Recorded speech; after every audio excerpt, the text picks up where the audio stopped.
Once upon a time, in a cozy little town nestled between rolling hills and a babbling brook, there lived a cheerful group of friends.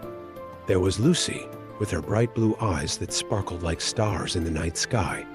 Tim, with his nose that could sniff out the yummiest treats from miles away.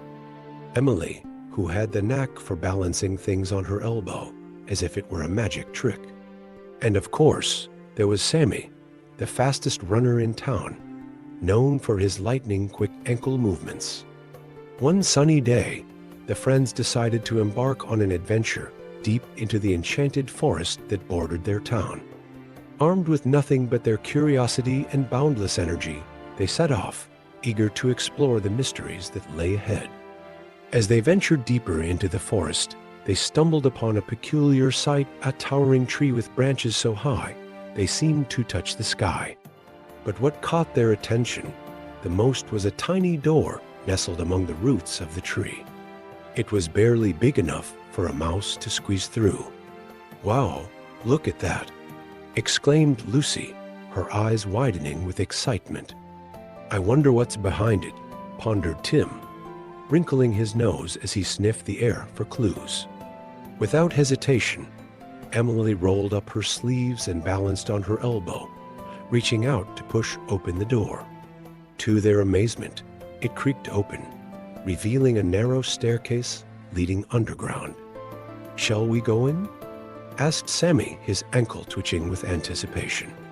With a collective nod, the friends descended into the darkness, their hearts pounding with excitement. As they reached the bottom of the staircase, they found themselves in a cavern filled with glittering jewels and sparkling treasures. But what caught their attention the most was a shiny golden key resting on a pedestal in the center of the room. "It must be the key to something magical," exclaimed Lucy, her eyes gleaming with wonder. "But how do we reach it?" wondered Tim, scratching his nose in thought. Just then, Emily had an idea. With a flick of her elbow, she nudged a nearby rock, causing it to roll towards the pedestal.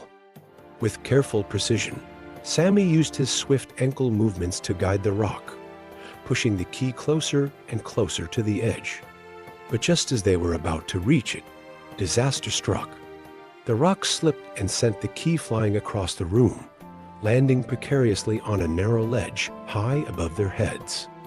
"Oh no! How will we ever reach it now?" cried Lucy, her eyes filling with tears. "It's too high up for us to reach," sighed Tim, feeling defeated. But then Sammy grinned mischievously. "I have an idea. We just need to join hands." With that, the friends joined forces, stacking themselves on top of each other's shoulders until they formed a human tower.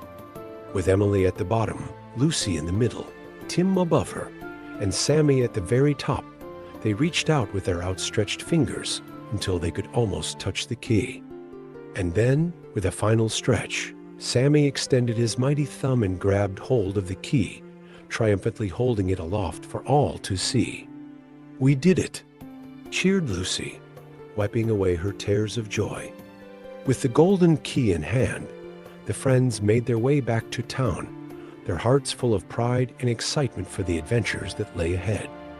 And as they walked, they knew that no challenge was too great as long as they had each other and their trusty eyes, noses, elbows, wrists, fingers, and thumbs by their side.